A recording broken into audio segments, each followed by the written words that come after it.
Affordable warmth and energy efficiency are the need of the hour. But how is Cardiff Council achieving this affordable warmth? Let's find out in their new development, Addison House. I'm Asmat Price. I work for Cardiff Council Housing Services. I'm the older person's accommodation manager. Today we're at Addison House, our first new build community living scheme. It's for people over the age of 60. Everybody lives independently, so they have their own front door, their own living room, kitchen, bathroom, etc. And there's lots of communal spaces which they can utilise, so they can get involved as much or as little as they want, really.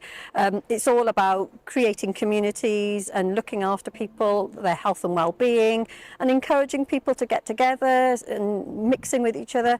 Loneliness and social isolation is quite big on our agenda, and health and well-being, so it's trying to make sure that we meet that agenda. So this building has 44 flats, 2 which are step-down properties.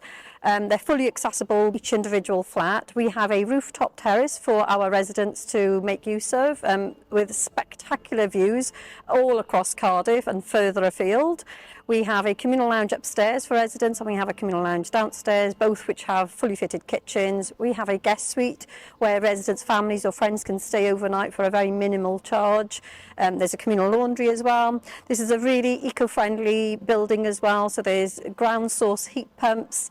There's solar panels, which we're hoping going forward that we'll be able to share some of that benefit with our residents as well. I'm really grateful to Asmat and Cardiff Council for showing us around. This is an incredible communal living older person scheme. The work that's gone into make it accessible, but I also love the fact that it combines also with design elements of decarbonisation, the heat pumps, the solar PV panels that are all over here, and it's well thought out with Cero technology behind it, so that we create a lovely living space, but also a low carbon, sustainable living, and that's got to be good for society. Solar panels, the turbine generate electricity nearby.